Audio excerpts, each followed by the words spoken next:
Welcome friends, self अध्ययन पर।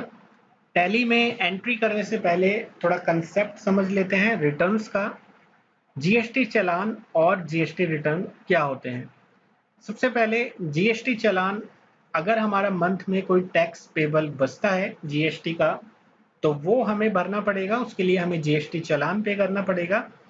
GST return हमारा डिटेल्स ऑफ टैक्स पेड होता है। इसमें एक से ज़्यादा पेज होते हैं, लेकिन जीएसटी चालान में एक ही पेज होता है। हमें जीएसटी चालान पहले करना होता है, उसके बाद हमारा जीएसटी रिटर्न भरा जाता है। चालान जो डिपॉजिट होता है वो बैंक के साथ यहाँ पर अटैच होता है। उसको हम नेट बैंकिंग से पेमेंट कर सकते हैं, चेक से पेमेंट कर सकते हैं, कैश या ऑफलाइन तरीके से भी हम अपने जीएसटी चालान का पेमेंट कर सकते हैं। लेकिन यहाँ पर जो रिटर्न है वो डिपॉजिट होती है और कंसर्न टैक्स डिपार्टमेंट के अकॉर्डिंग वहाँ पर हमारी रिटर्न फिल होती है।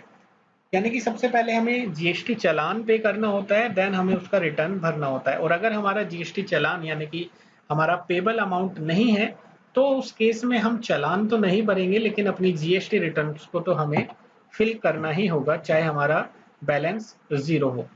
यही चीज नेक्स्ट पॉइंट में लिखी है, it is to be filed only if there is tax payable. ये हमारा उस केस में नहीं होगा जब हमारा जीएसटी क्रेडिट बैलेंस में हो।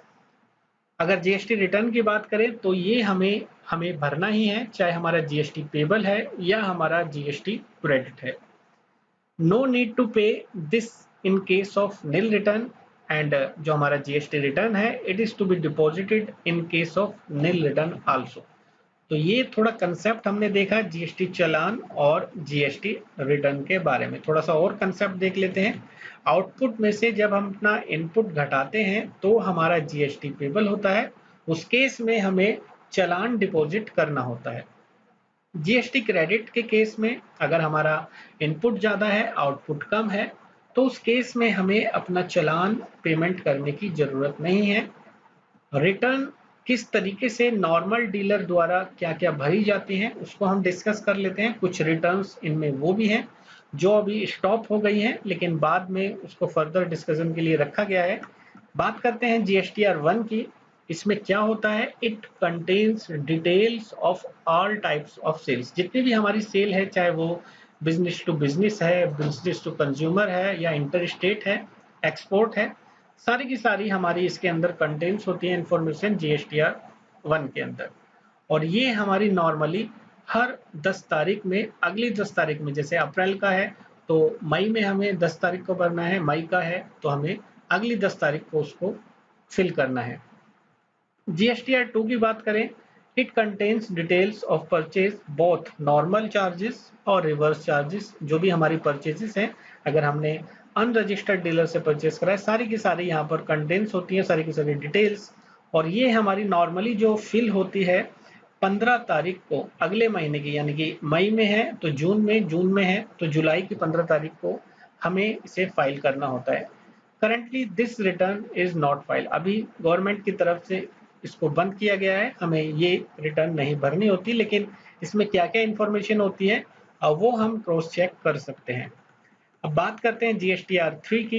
It contains detail of payable and credit. जो भी हमारा पेबल, जो भी हमारा क्रेडिट का अमाउंट होता है, वो इसमें इंफॉर्मेशन होती है। और ये 20 तारीख को हमारी पेमेंट होती है, लेकिन ये भी अभी फाइल नहीं हो रही है। ये भी जीएसटी डिपार्टमेंट की तरफ से अभी बंद है। जीएसटीआर 3 भी जो हमें भरना होता है, जीएसटी, क्योंकि नए बंदों के लिए थोड़ा सा अवेयरनेस के लिए यहाँ पर जो इन्फॉर्मेशन होती थी जीएसटीआर 1 टू 3 की, जो कि गवर्नमेंट ने मार्च में इंट्रोड्यूस करी थी, जीएसटीआर 3 भी, ये हमें हर 20 तारीख को अगले महीने की पेमेंट करना होता है। यानी कि जीएसटीआर 1 जो कि हमें भरना होता है और जीएसटीआर 3 भी, ये दोनों हमें फाइल करना होता है। जो भी चेंजेस हुआ था 37th जीएसटी काउंसिल मीटिंग जो हुई थी गोवा के अंदर, उसमें जीएसटीआर 3 भी और जीएसटीआर 1 को फाइल करने के लिए कहा गया था। और ये 31 मार्च 2020 तक था, जो कि अभी निकल चुका है। कोविड-19 की वजह से इसको थोड़ा सा एक्सटेंड कर दिया गया है।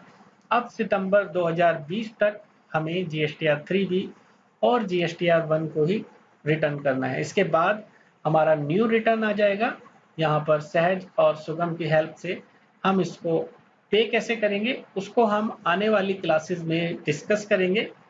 फिलहाल इसको अभी नोटिस को जब तक अपडेट नहीं होता सीबीआईसी की तरफ से, इसको अभी बंद करा गया है। एनुअल रिटर्न हमें भरना होता है और ये जो भरा जाता है एंड ऑफ द ईयर यहाँ पे फिल होता है जब हमारी बुक्स अकाउंट्स की क्लोज हो जाती है। प्रॉफिट एंड लॉस पहले हम मेंटेन करते हैं, बैलेंस शीट, उसकी फाइनलाइजेशन के बाद हमें यहाँ पर एनुअल रिटर्न को फाइल करना होता है। नेक्स्ट 31 दिसंबर के अंदर हमें उसको फाइल करना होता है। जैसे फाइनेंशियल ईयर 2017-18 है तो इसका जो फाइल हुआ था 31 दिसंबर 2019 को। अब 19 की अगर बात करें तो वो 30 जून को भरा जाना है एनुअली। अब ये आगे एक्सटेंड हो सकती है तो वो भी आगे हम देखेंगे।